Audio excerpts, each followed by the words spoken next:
Hello viewers, আসসালামু আলাইকুম। Street ফুডের দোকানগুলোতে যে বার্গার পাওয়া যায় সেটা কতটা লোভনীয় তা হয়তো কম বেশি আমরা সবাই জানি, কিন্তু সবার পক্ষে তো আর সব সময় এই দোকানগুলোতে যেয়ে খাওয়া সম্ভব না বা সেটা স্বাস্থ্যসম্মতও না। তাই আমি আজকে বাসায় খুব অল্প উপকরণ দিয়ে মজাদার এই বার্গারগুলো তৈরি করেছি। তো চলুন দেখি আজকের বার্গারগুলো আমি কিভাবে তৈরি করেছি তা আপনাদের সাথে একটু শেয়ার করি। আমি এখানে একটা মুরগির বুকের এক পাশের মাংসটা এভাবে ছোট ছোট টুকরো করে কেটে নিয়েছি এবং মাংসগুলোকে ভালোভাবে ধুয়ে পরিষ্কার করে নিয়েছি। এখন আমি এখানে দিয়ে দিচ্ছি 1 চা চামচ করে হলুদের গুঁড়ো এবং মরিচের গুঁড়ো, দিয়ে দিচ্ছি আধা চা চামচ করে ধনিয়ার গুঁড়ো এবং জিরার গুঁড়ো,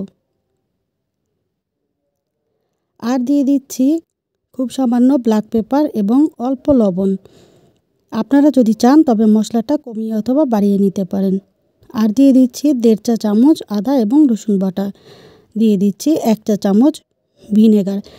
যদি ভিনেগার না থাকে তাহলে এখানে লেবুর রসও ব্যবহার করতে পারবেন। দিয়ে দিচ্ছি 1.5 চা চামচ লাইট সয়া সস। এখানে সয়া সস ব্যবহার করাটা খুবই জরুরি। এখন সবগুলো উপকরণ আমি চিকেনের সাথে বেশ ভালোভাবে মাখিয়ে নিব। তো বন্ধুরা, যারা আপনারা আমার ভিডিওটি এই মুহূর্তে দেখছেন অবশ্যই একটি লাইক দিয়ে পুরো ভিডিওটা কন্টিনিউ করবেন প্লিজ। তো চিকেনটা ভালোভাবে মাখিয়ে নিয়ে এখন আমি এটাকে 1 ঘন্টার জন্য রেস্টে রেখে দিব। যদি আপনাদের হাতে সময় না থাকে তাহলে এটা রেস্টে না রাখলেও চলবে। তো 1 ঘন্টা পরে আমি চুলায় একটি প্যান বসিয়ে দিলাম এবং এখানে দিয়ে দিলাম 1.5 চা চামচ বাটার। বাটারটা মেল্ট হয়ে গেলে এখন আমি এখানে দিয়ে দিব ম্যারিনেট করা মুরগির মাংসগুলো। যদি বাটার না থাকে তাহলে আপনারা এখানে তেলও ব্যবহার করতে পারবেন, কোনো সমস্যা নেই। চুলার আঁচটাকে মিডিয়ামে রেখে এখন মুরগির মাংসটা আমি বেশ ভালোভাবে রান্না করে নিব এবং ঢাকনা দিয়ে ঢেকে দেব। যদি ঢাকনা দিয়ে ঢেকে দেই তাহলে কিছুক্ষণ পরে এটা থেকে অনেকটা পানি বের হয়ে আসবে, যেটা মাংসটা ভালোভাবে কুক হতে সাহায্য করবে।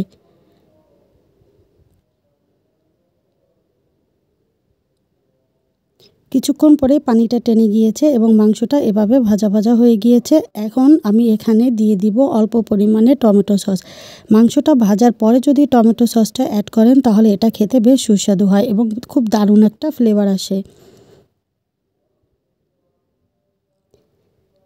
সস দিয়ে তারপরে আমি মিনিট খানেকের মতো ভেজে নিব এবং মাংসটা একদম ভাজা ভাজা হয়ে গেলে এটা রেডি হয়ে যাবে। তো আমার মাংসটা রেডি হয়ে গিয়েছে। এখন আমি এখানে নিয়েছি বান। এইটা হচ্ছে অল টাইমের সুইট বান। আপনারা বাজারে যে কোনো দোকানে এই বানগুলো পেয়ে যাবেন মাত্র 10 টাকা করে। এখন এই বানের ঠিক মাঝ বরাবর আমি একটা নাইফের সাহায্যে কেটে নিব।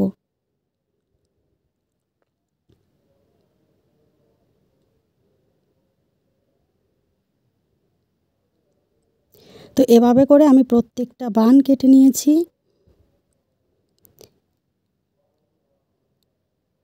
আর আমি চিকেনটাকে একটা বাটিতে নিয়ে নিয়েছি। এখন এখানে আমি দিয়ে দিব 2 চা চামচ মেয়োনিজ। মেয়োনিজ দিয়ে ভালোভাবে চিকেনের সাথে একটু মাখিয়ে নিব।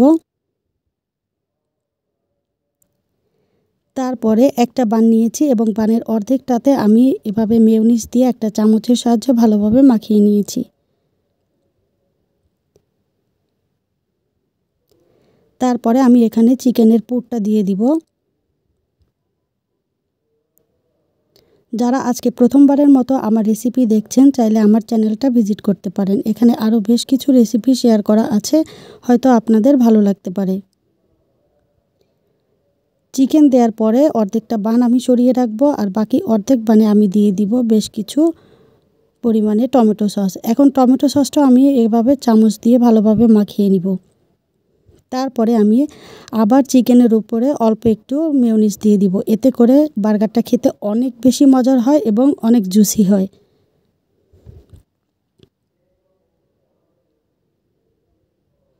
তো এভাবে করে আমি প্রত্যেকটা বার্গার রেডি করে নিয়েছি। এখন বার্গারে একটু ক্রিস্পি ভাব আনার জন্য চুলায় একটা প্যানে আমি আবার কিছুটা পরিমাণে বাটার দিয়ে দিয়েছি। এই লাস্ট টাইমে যদি বাটারটা ব্যবহার করা হয় তাহলে এটা থেকে অনেক ভালো একটা স্মেল আসে এবং অনেক মজা লাগে খেতে। তো যদি বাটার না থাকে তাহলে সাদা তেলটা ব্যবহার করবেন, কোনো সমস্যা নেই। বাটারটা মেল্ট হয়ে যাওয়ার পরে আমি এখানে সবগুলো বার্গার দিয়ে দিচ্ছি। আমি কিন্তু এখানে গ্রিল প্যান ব্যবহার করছি না, নর্মাল প্যানেই বার্গারটা রেডি করছি। যদি আপনারা চান তবে গ্রিল প্যানটাও ব্যবহার করতে পারেন, সেটা ব্যবহার করলে আরও বেশি ভালো হবে। যেহেতু গ্রিল প্যান ব্যবহার করছি না, তাই আমি একটা স্প্যাচুলার সাহায্যে এভাবে একটু চাপ দিয়ে বার্গারটা সেঁকে নিচ্ছি এবং চুলার আঁচটাকে মিডিয়ামে রেখে প্রত্যেকটা পাশ 30 সেকেন্ডের মতো করে সেঁকে নিচ্ছি।